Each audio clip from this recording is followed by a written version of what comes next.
The Lyrians arrived at an ancient, half-desiccated beech.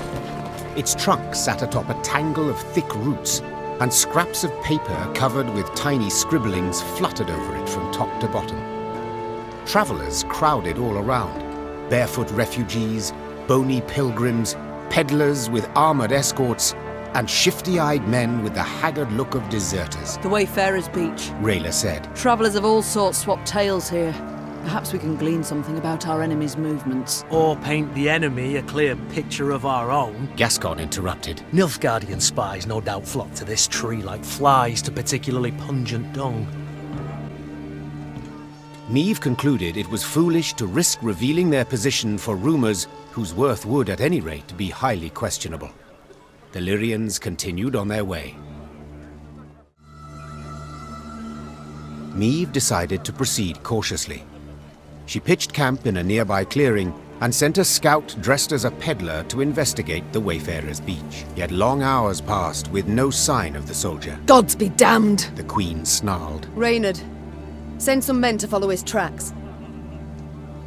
The Lyrians found the scout's body in the woods a few leagues from the Wayfarer's Beech.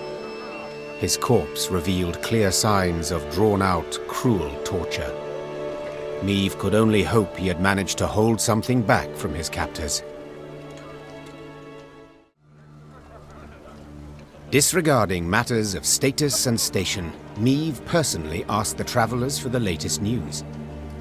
They soon transformed from terse to talkative, sharing tales of an elven bandit named Eldain, a Nilfgaardian general called Frighev who murdered an entire village, and a sorceress who cure any ailment for a few coppers.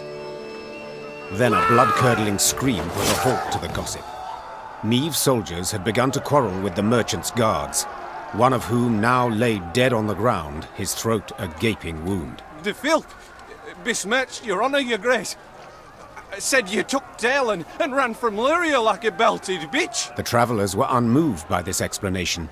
They demanded the Lyrian soldier be punished according to Aedirn's laws, by chopping off the hand that dealt the fatal blow. With a heavy heart, Niamh decided the soldier would have to be punished. Reynard silently drew his sword from its scabbard. No. I shall do it, Niamh said, in a tone that left no room for discussion. Soldier, you sought to defend my honour. For that I praise you. But you committed murder. For that, I must punish you as called for by this land's customs. Tears streaming down his face, the foot soldier rolled up his sleeve and placed his arm upon a tree stump. Niamh took a deep breath and raised her sword. A terrified scream filled the woods. The travellers gained newfound respect for Niamh. Though far from rich, they passed a cap and presented the Queen a handful of coins to show gratitude for upholding their laws. As for her Lyrians, they marched away from the Wayfarer's Beech in sombre silence.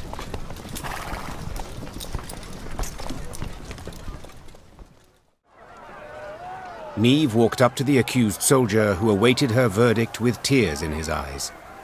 She put her hand on his shoulder. This man defended my honour. The Queen proclaimed loudly. For this he deserves not punishment, but praise. And you remember, whoever defames my name shall soon regret it. Niamh's unit marched off to the sound of jeers and curses. But her soldiers held their heads high, proud of their queen.